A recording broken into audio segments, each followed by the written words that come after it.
Hi guys, I'm Gravity here, and this is a Marvel Future Revolutions video. In this video, I'm going to go through Storm and some basics that I have learned in the game. Well, a couple of basics. So I'm going to try to do these like basics in kind of like a series, so I don't like do a whole 2-hour video. The 2-hour video guide, I'm sure, is going to come as I gain more and more knowledge about the game. But what I wanted to do is just share with you what I've gotten so far. Now, actually, before we proceed to the next region, I'm going to go ahead and just go into the character herself. So this is my Storm. And let me go ahead and give you guys the heads up. If you're watching this ahead of time, what I'm going to do is talk about the costumes, and I'm going to talk about the abilities, and I'm going to call it a video. So basically, the way that costumes work is costumes are one of the ways that you build up your character's strength. So you get percentages, you get, so like attack percentage, you get crit damage percent up, you get crit rate percent up.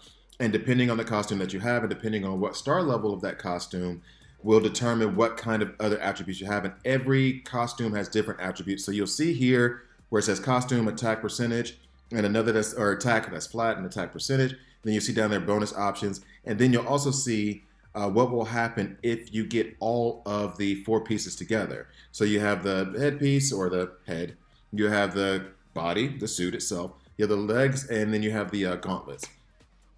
So here, if I get all 4 of those together, then on top of the stat boost that I get from just the outfit itself, I will get, for 2 of the pieces of the set, I'll have attack plus 1.2%.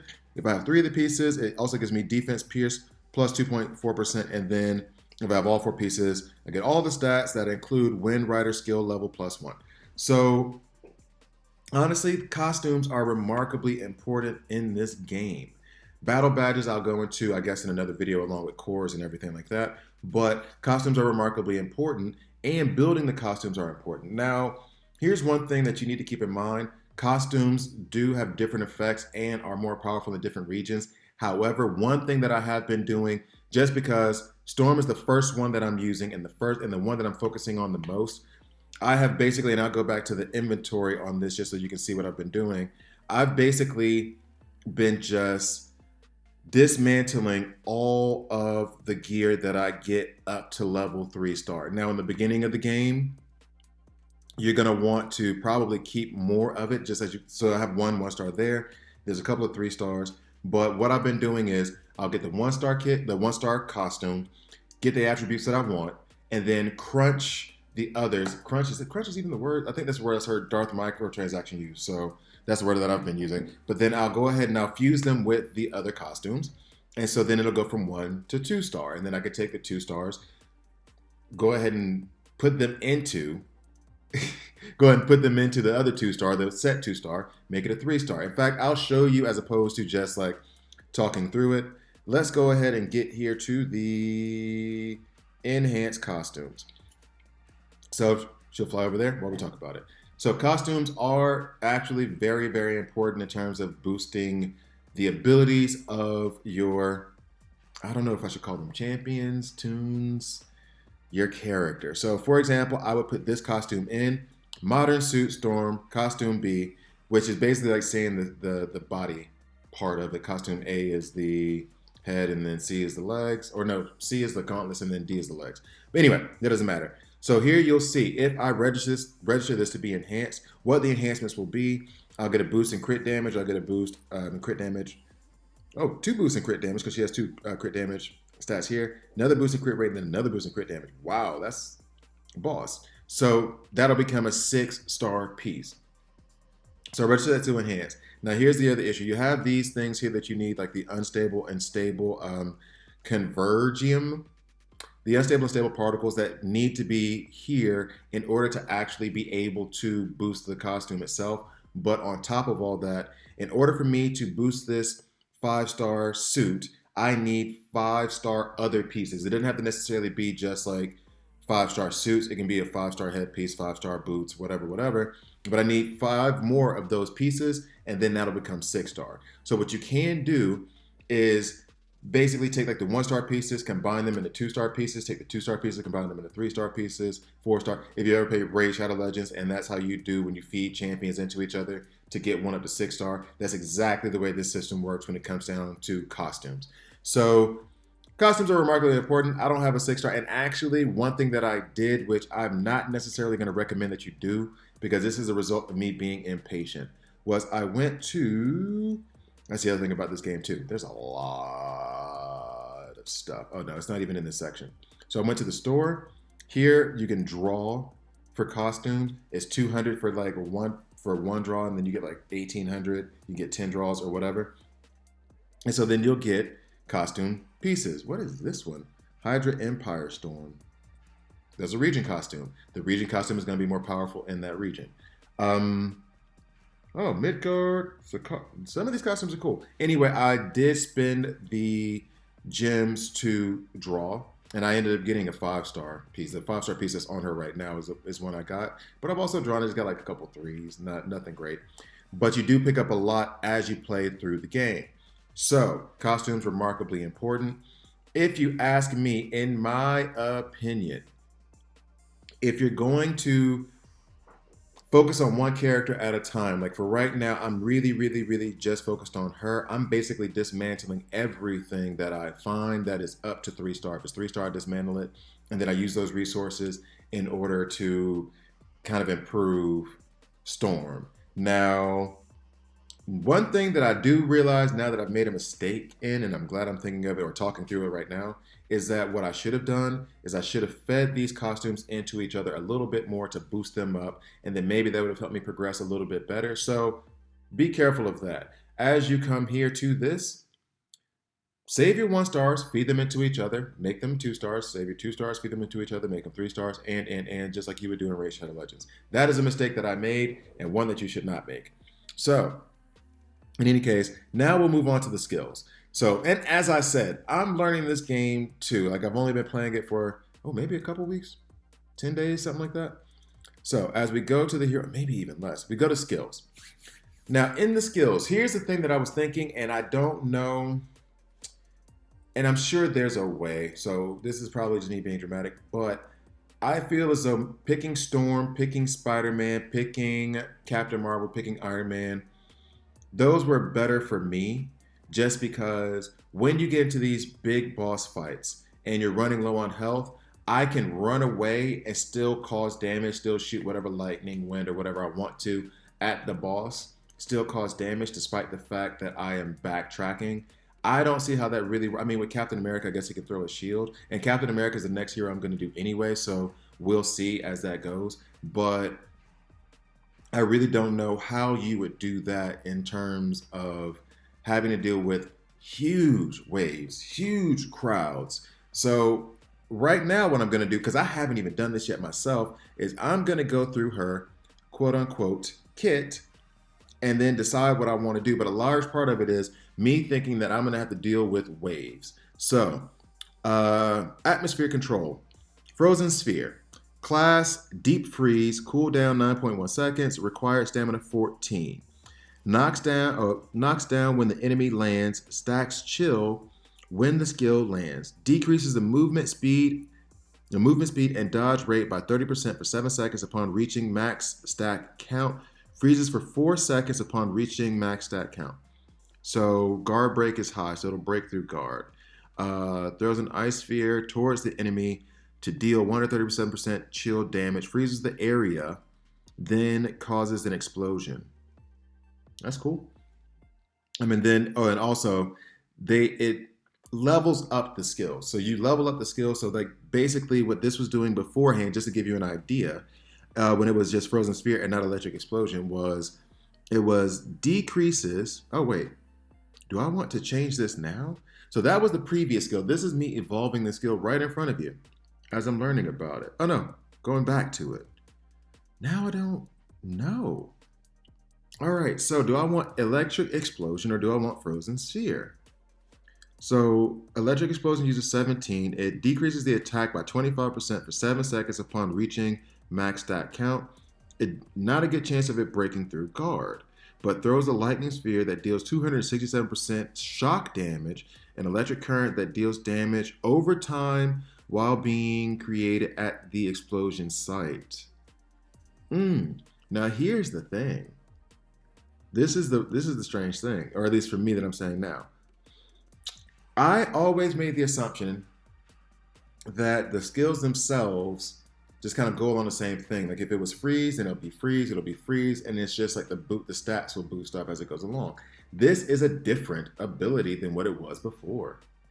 So do I care more about freezing the enemy, slowing down, decreasing their dodge rate, freezes for 4 seconds? That sounds like more of the frozen sphere. Sounds like more of a PVE content kind of ability, whereas PvP.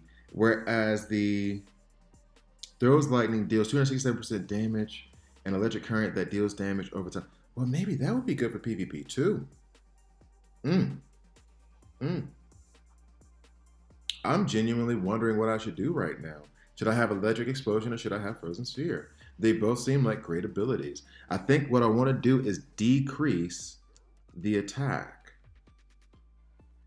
I think I want to decrease attack. So I want to stick with electric explosion because I like the decreased attack and it hits harder. But the leveled up ability is the frozen sphere, which freezes for 4 seconds and. But I want to be able to hit harder, and I want them not to be able to hit as hard. Even though it doesn't break through guard, that is the downside of it. I think I'm going to stick with that one. All right, so then we go to now I'm kind of okay. This is intriguing. This is a little bit intriguing to me now. So, Weather Witch, electrocution, lightning cloud, cooldown 21 seconds, required stamina 37, stacks shock when the skill lands, decreases the attack by 25% for 7 seconds. For 7 seconds upon stack count.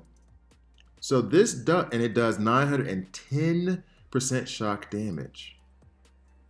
Now the one before it, and I remember the one before it was an AoE attack that was called Chain Lightning, and 8-second cooldown, 18 staminas used, stacks shocks when the skill lands, decreases attack by 25% for 7 seconds, low guard break. Shooting lightning that moves from the target to nearby enemies to deal 284% damage. Okay, so do I want the single damage attack with a much longer cooldown?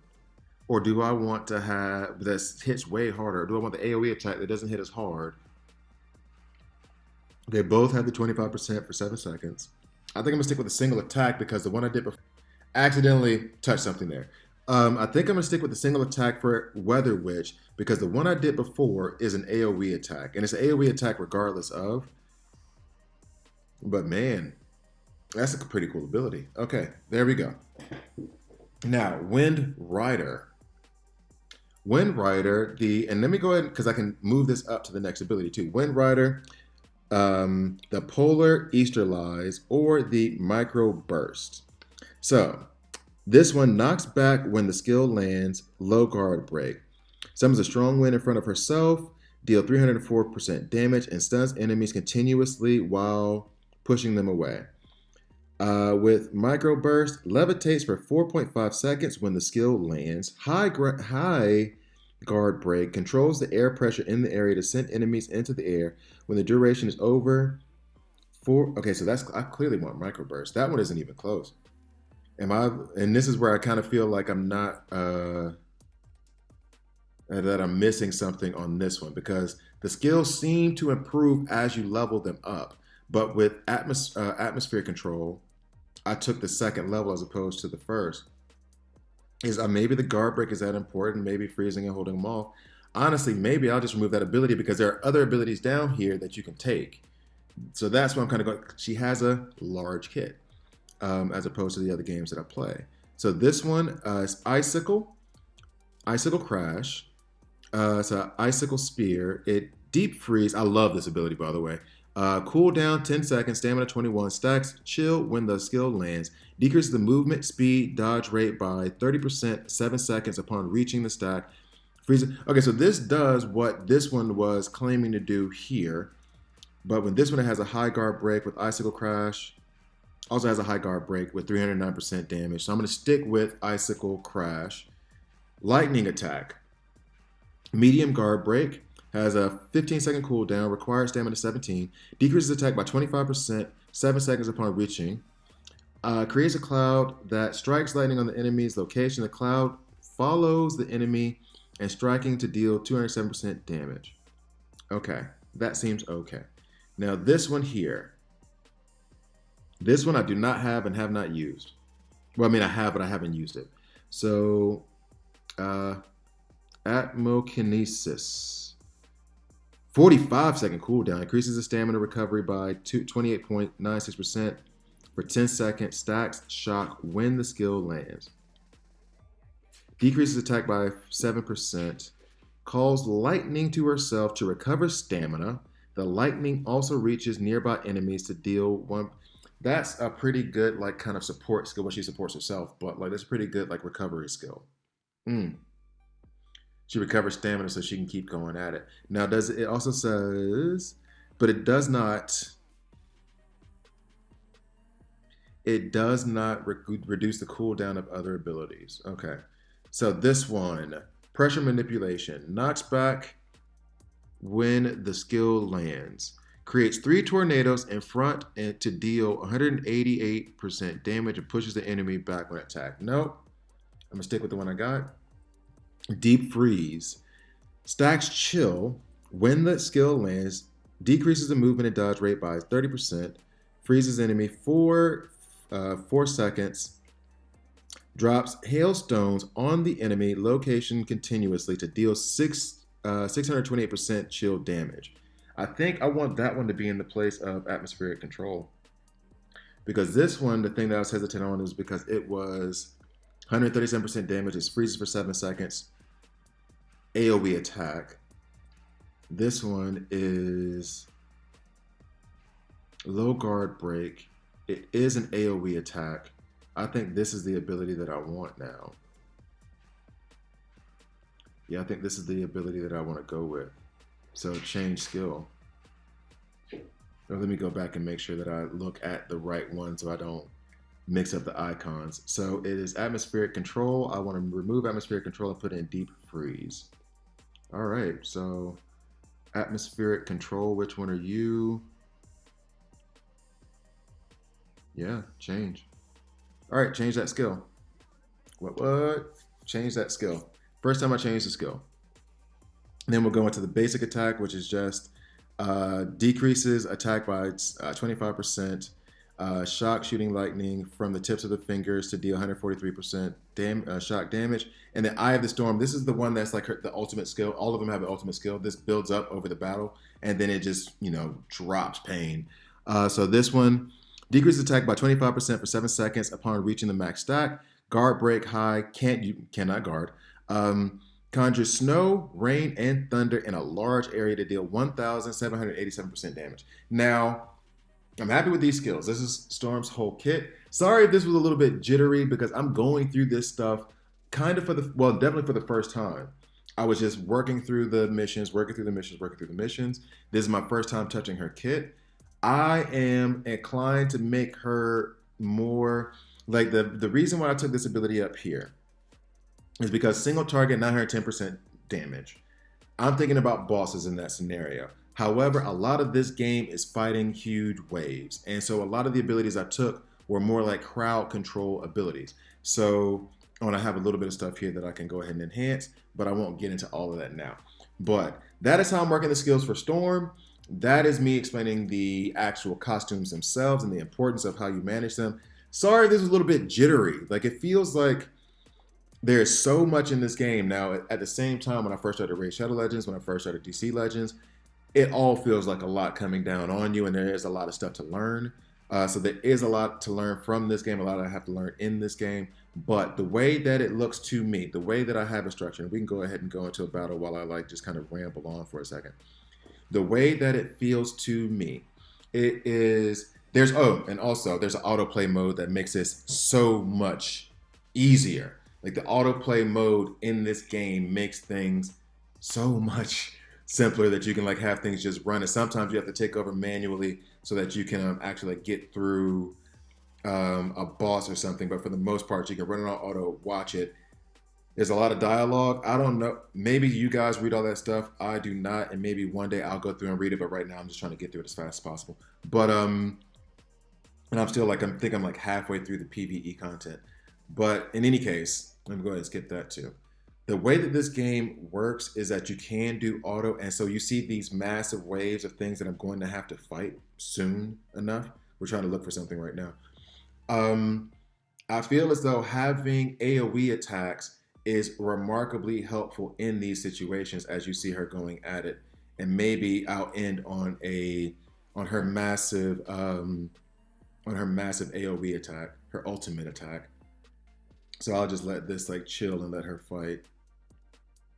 But I do love the game. I to be quite frank, if it did not have that autoplay feature, I probably would have quit like a while ago because it is a lot of content to get through. And as Emperor Ging said, if any of you know Emperor Ging, he was looking into the game and he was like, this looks like a game more for PvP or PSP, not PSP, PS4, PS5, and not mobile. Which, if this autoplay feature was not in it, it definitely would not be suited for a mobile game. But it is, so you can get through a lot of the content relatively easy, relatively fast, or I should say relatively painlessly. Not relatively easy, not relatively fast, but painlessly because you won't have to be using a joystick all the time, or a fake joystick on the screen.